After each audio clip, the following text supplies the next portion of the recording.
आग का जिक्र जो है वो कलाम के अंदर बहुत मुख्तलिफ तरह से किया गया है। पैदाइश से लेकर मुकाशफा तक 506 आयात हैं जिनमें आग का जिक्र मिलता है। किंग जेम्स ट्रांसलेशन के मुताबिक 506 आयात हैं जिनमें आग का जिक्र मिलता है। जो जिक्र है वो 540 दफ़ा से ज़्यादा है, यानी 506 आयात, कई आयात में 2 दफ़ा भी आग का जिक्र किया गया होगा। और आग जो है पैदाइश से लेकर मुकाशफा तक मुख्तलिफ वक्तों में मुख्तलिफ चीज़ों के इजहार के लिए नज़र आती है। हम बहुत पहले पैदाइश की किताब में देखते हैं कि खुदा ने इब्राहिम को कहा कि अपने बेटे को कुर्बान होने के लिए मेरी हजूरी में पेश कर। जब इब्राहिम अपने बेटे को लेकर मूरिया के पहाड़ की जानब गया है तो वहां पर हम देखते हैं कि उसके एक हाथ में छुरी है, बाइबल कहती है एक हाथ में आग है। और फिर जब हम फरूज की किताब में आते हैं, बनी इस्राइल निकले हैं तो सीना का जो पहाड़ था वो आग से जल रहा था, जहां पर खुदा उतर के उनसे बात करता है। और फिर जब हम बाद की किताब में आते हैं तो कुर्बानी पर आग नाजल होती थी। मुख्तलिफ तरह से जो कुर्बानियाँ चढ़ाई जाती थी, सब कुर्बानियों के अंदर बहुत सारी चीज़ें जहाँ मिलती थी वहाँ पर एक कॉमन चीज़ आग थी, क्योंकि आग पर वो कुर्बानी तपाई जाती थी। और फिर जब हम एलिया के वाक़े में जाते हैं तो हमें पता चलता है कि आग आसमान से इस बात के इजहार में नाजिल हुई थी कि सच्चा खुदा कौन है, क्योंकि एलिया ने यह कहा था, बाल के नबियों को ये चैलेंज दिया था कि जो खुदा आग से जवाब देगा वही खुदा सच्चा खुदा ठहरेगा। सो वहाँ पर हम देखते हैं कि आग इसलिए आसमान से और फिजिकल आग नाज़िल हुई ताकि ये साबित हो सके कि जिस खुदा को एलिया मानता है वही सच्चा खुदा है। और फिर हम देखते हैं कि जब एलिया को आसमान पर उठाया गया तो तब जो रथ आए थे वो भी आग से जल रहे थे, जो एलिया को आसमान पर लेकर गए थे। और उसके बाद आगे चलते जाएं तो आपको मुकाशफा तक आग के मुख्तलिफ चीज़ें नज़र आती रहेंगी। और जब मुकाशफा की किताब में हम आते हैं तो हमें ये पता चलता है कि एक ऐसी आग की झील है जहाँ पर गुनाहगार लोग जाएंगे और वो कभी ना बुझने वाली आग है, आग जलती रहेगी। और इस तरह आपको आग के मुख्तलिफ अज़हार, मुख्तलिफ बातें, मुख्तलिफ पहलू जो हैं वो कलाम में नज़र आते रहे हैं और नज़र आते रहेंगे। तो आइए देखिए एक आयत इमसाल की किताब में से,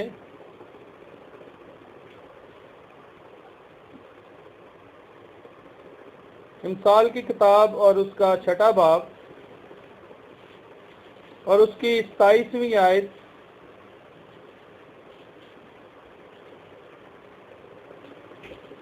यहाँ पर लिखा है, क्या मुमकिन है कि आदमी अपने सीने में आग रखे और उसके कपड़े ना जलें? क्या मुमकिन है कि आदमी अपने सीने में आग रखे और उसके कपड़े ना जले? तो यहाँ पर जो आग का जिक्र है वो 2-3 मुख्तलिफ तरह से किया गया है। तो ये कि ये आग जो है ये अंदर है, सीने के अंदर है। दूसरी बात यह है कि ये आग जो है अगर ये अंदर है तो इसका बाहर इजहार है कि कपड़े जलेंगे, जो कपड़े पहने हैं वो जल जाएंगे इस आग से। और ये फिजिकल जलने की बात नहीं है, क्योंकि जो थीम है यहाँ पर बेसिकली ये गुनाह की बात है कि अगर इंसान गुनाह करे और ये समझे कि उसकी अदालत नहीं होगी तो ऐसा नहीं है। जो जान गुनाह करती है वो मरती है, ये सूल है कलाम का। और जब हम हिजकिय्याह की किताब में जाते हैं तो 4 बाब की 20वें बाब की 4 आयत में 20वीं आयत में हमें जिक्र मिलता है इस बात का कि जो जान गुनाह करती है वही मरेगी। तो ये मुमकिन नहीं कि इंसान गुनाह करे और उसे उसकी सज़ा ना मिले, सज़ा लाजमी मिलती है।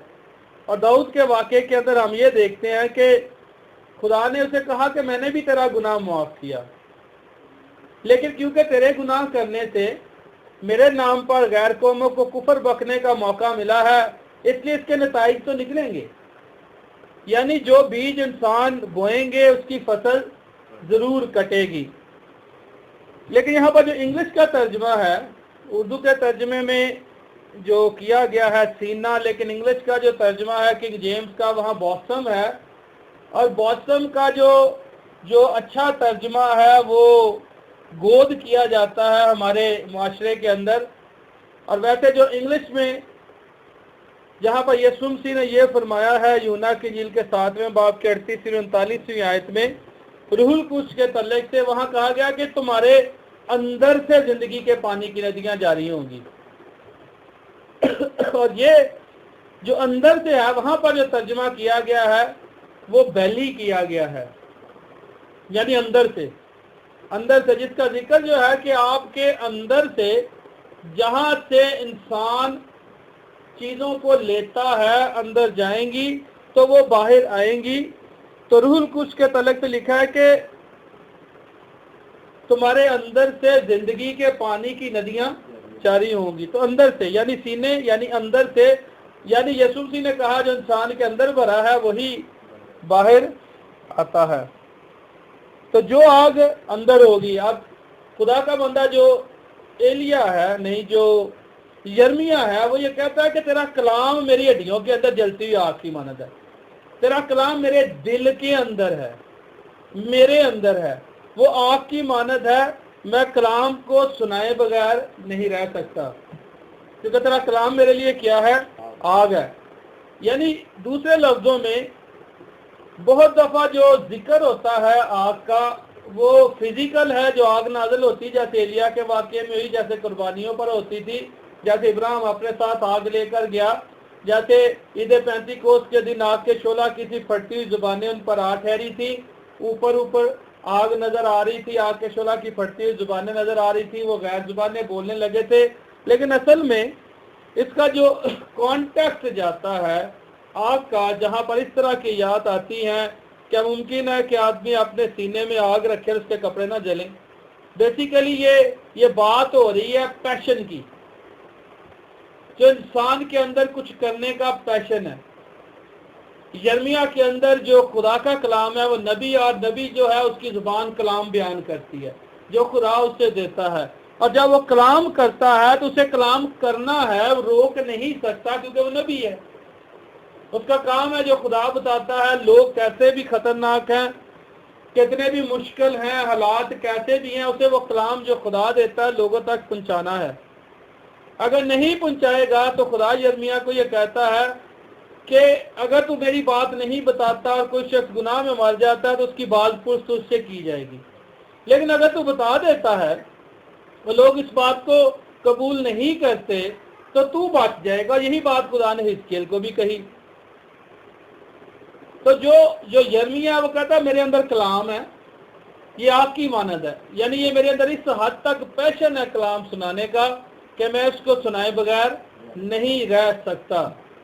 اور پھر کلام ہمیں یہ بتاتا ہے استثنا کی کتاب کے اندر 4 باب میں، اور اس کے بعد عبرانیوں کی کتاب کے اندر 12ویں باب میں 29ویں آیت میں کہ ہمارا خدا جو ہے وہ بھسم کرنے والی آگ ہے، کنزیومنگ فائر ہے۔ کنزیومنگ بھسم مطلب یہ ہوتا ہے کہ جل جائے گا، سب کچھ ختم ہو جائے گا، بچا کچھ نہیں رہے گا۔ اور جب خدا موسیٰ کو بلانا چاہتا تھا کہ وہ بنی اسرائیل کو چھڑانے کے لیے جائے تو وہاں پر ہم دیکھتے ہیں خدا نے موسیٰ کو اٹریکٹ کرنے کے لیے ایک جھاڑی دکھائی، جھاڑی کو لگی تھی آگ، اور یہ کوئی اتنی اہم بات نہیں تھی کہ ایک بیابان ہے وہاں پر ایک جھاڑی ہے جس کو آگ لگی ہوئی ہے۔ موسیٰ کو جس چیز نے کھینچا تھا کہ جھاڑی کو آگ تو لگی ہے لیکن یہ بھسم نہیں ہوتی، آگ کا کام ہے جلا دے، لیکن یہ جلا نہیں رہی۔ آخر اس میں کیا اسرار ہے، اس میں کیا بھید ہے، اس میں کیا مسٹری ہے؟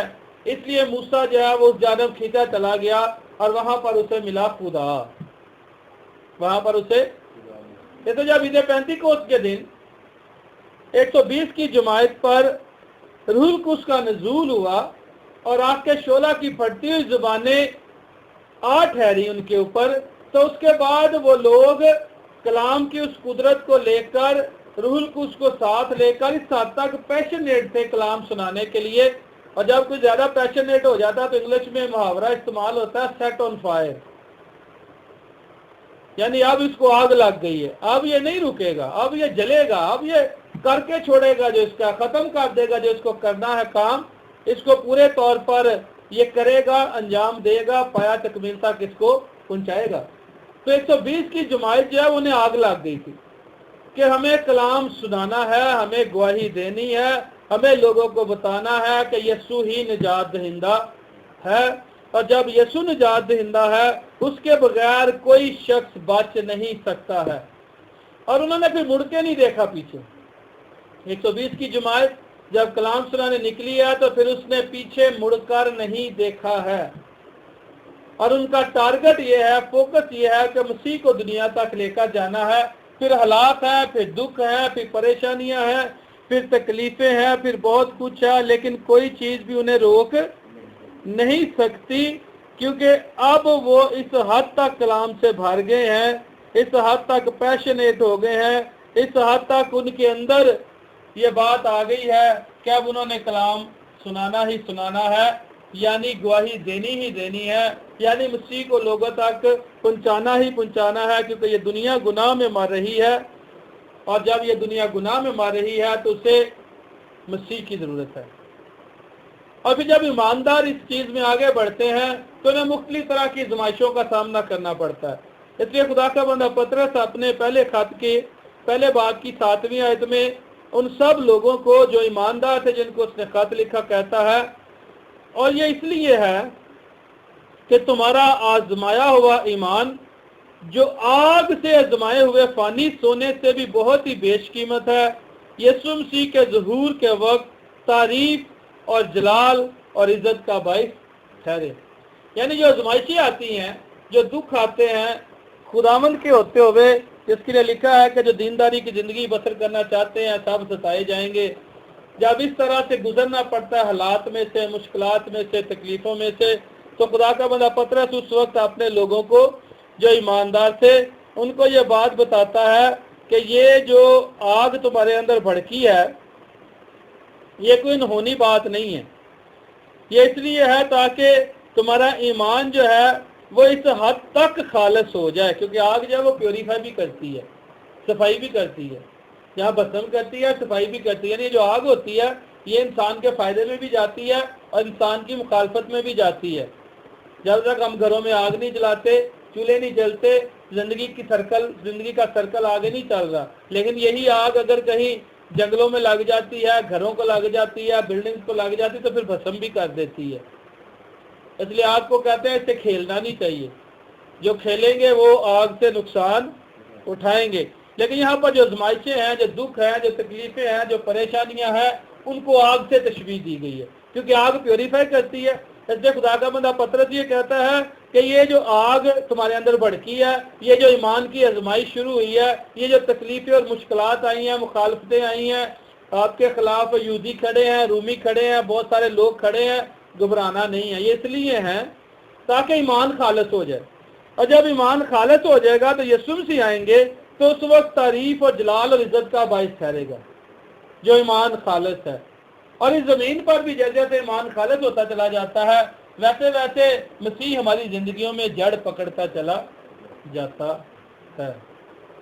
सो ये देखना ये है, जब हम रूहुल कुद्स की आग की बात करते हैं तो बेसिकली हम ये चाहते हैं कि हम उसकी गवाही देने के काबिल हो जाएं। इस तरह जैसे 120 की जमात थी, जैसे पैशनेट 120 की जमात थी, उस तरह के पैशनेट हम हो जाएं, ताकि हम इस जमीन पर जो खुदा हमसे चाहता है उसको कर सकें, यानी उसकी मुअस्सर और बिल्कुल सही गवाही दे सकें, ना सिर्फ जुबान से बल्कि अपने किरदार से। इसलिए 120 की जमात परेशान दुखी शगिर्द जब थे तो मसीह ने कहा था मेरा जाना तुम्हारे लिए अच्छा है, क्योंकि मैं जब जाऊंगा तो तुम्हें दूसरा मददगार बख्शूंगा, क्योंकि जब दूसरा मददगार आएगा वो तुम्हारे अंदर होगा, वो तुम्हें सिखाएगा। और खुदा बहुत कुछ हमें सिखाता है, अपने कलाम के मुतालिक हालात को, चीज़ों को, सब को इस्तेमाल करता है, इवन दुख और तकलीफ़ों को भी इस्तेमाल करता है, अगर हम सीखने के लिए ओपन हों तो ये जो आग है ये वर्सटाइल तरीके से आती है। अब ये मेरी चॉइस है, मैं क्या चाहता हूँ।